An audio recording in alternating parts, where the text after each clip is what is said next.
Bom dia, primeiro ano, tudo bem? Vamos para a nossa aula de artes.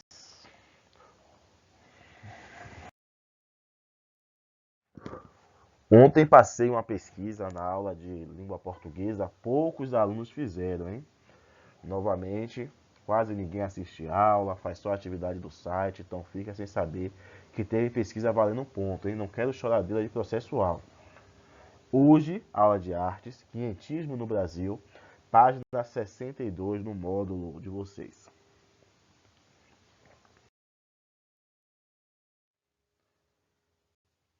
Bem, então hoje vamos entender um novo momento da literatura, que é o quinhentismo. Já estudamos trovadorismo, já estudamos classicismo, já estudamos humanismo. Hoje, nessa unidade, terceira unidade, começaremos a estudar o quinhentismo. O que é o quinhentismo? Corresponde a um período histórico e a todos os eventos literários que aconteceram durante o século XVI. Aqui no Brasil, quinhentismo no Brasil, foi o início da nossa colonização, ou seja, ano de 1500. 1500, daí vem o nome quinhentismo, certo? Essa colonização realizada pelos portugueses serve como um ponto de partida para a nossa literatura. O que é que marca o início do quinhentismo no Brasil? O marco inicial do quinhentismo no Brasil, da literatura produzida no Brasil, é a Carta do Descobrimento, que é escrita por Pero Vaz de Caminha exatamente no ano de 1500. Por que exatamente no ano de 1500? Porque Pero Vaz de Caminha fazia parte daquela delegação, entre aquelas navegações todas. Ele estava ali para escrever, para relatar exatamente tudo o que acontecia durante a viagem. Então, o primeiro contato que os portugueses têm com o território brasileiro e com os indígenas é relatado por Pero Vaz de Caminha através de uma carta destinada ao rei de Portugal. Por isso é a Carta do Descobrimento e por isso é escrita exatamente no ano de 1500. Agora, essa produção que foi escrita em território brasileiro, assim como outras que vieram a ser escritas em território brasileiro, apesar de serem o marco inicial da literatura no Brasil, elas não podem ser reconhecidas como uma literatura autenticamente brasileira. Por quê? Porque essa literatura não tinha a identidade, as características brasileiras, já que foi escrita por portugueses. Então, apesar de marcar o início da literatura no Brasil, a Carta de Pero Vaz de Caminha e outros relatos escritos por portugueses dentro do território brasileiro não são literaturas autenticamente brasileiras, certo? É importante que vocês tenham isso em mente. Essas primeiras publicações literárias produzidas sobre o Brasil revelam aspectos históricos do século XVI. Então, essas obras têm características daquele momento em que estávamos vivendo, em que os portugueses estavam se lançando ao mar e outros países também europeus com o objetivo de descobrir, de expandir os territórios. É o momento das grandes navegações, da busca por novos territórios, de riquezas, com o objetivo de incrementar o comércio europeu. E esse momento do quinhentismo, nós temos duas tendências, duas correntes que percorrem o que é produzido em nosso território. A primeira é a literatura informativa e a segunda a literatura jesuítica. É isso que nós vamos ver agora, cada uma delas, e perceber a diferença entre esses tipos de produções.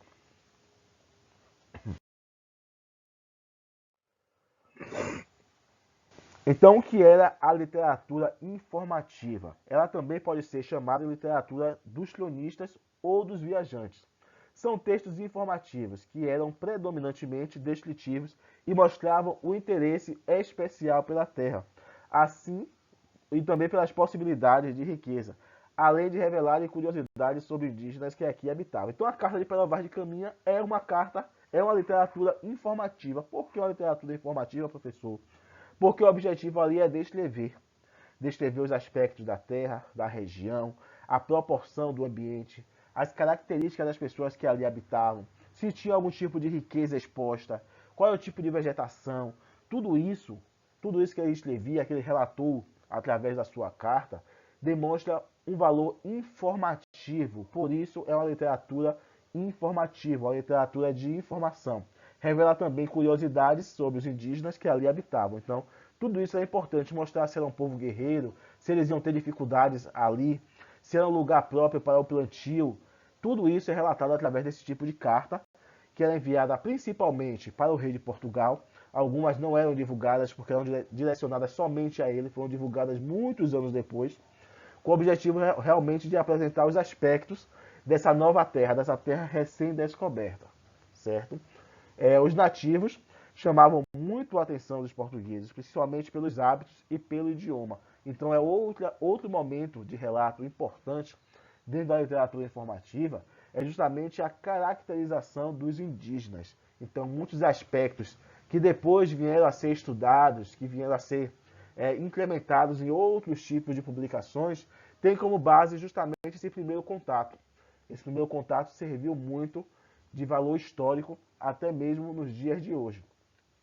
Os textos apresentavam um deslumbramento pela terra, sua grandeza e exuberância. Então os portugueses, diante daqueles morros, diante daquela vegetação, daquela imponência do território brasileiro, eles ficaram maravilhados com aquela exuberância, e a carta tem um tom de elogio, um tom elogioso, como se fosse, como se a terra fosse um lugar de muitas oportunidades para eles. Ali eles já estavam vislumbrando o que eles poderiam fazer ali, que tipo de comércio, se ali era bom para se relacionar com outras regiões. Então eles viram que ali era o lugar de fazer fortuna, e justamente foi o que veio acontecer. Além de Pero Vaz de Caminha, nós temos como destaque Pero Magalhães Gândavo, Gabriel Soares de Souza e Pero Lopes de Souza. Agora vamos ver a literatura jesuítica.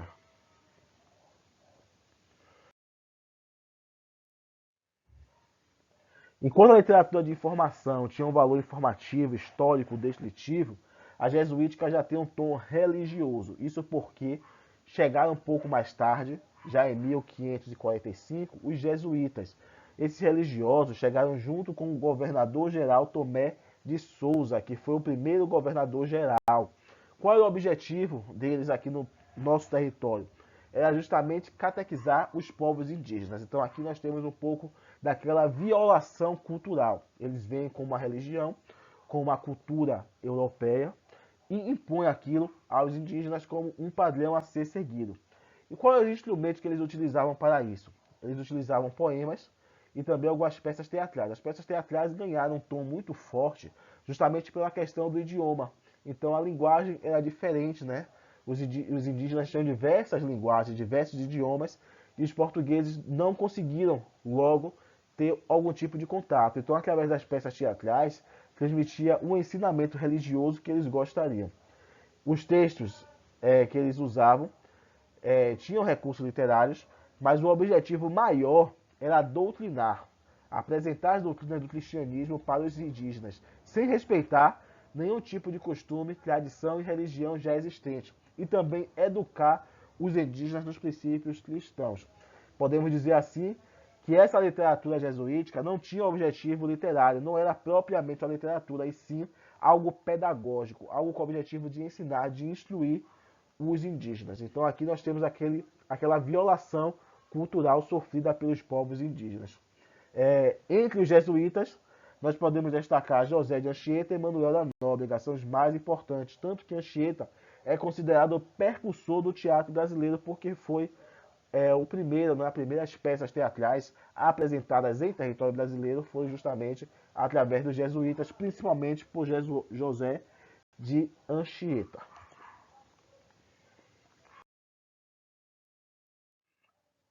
A atividade para a casa de vocês fica na página 68 até a 72. Pode ser que vá errado aí para o site, mas é página 68 até a 72. Valeu, gente.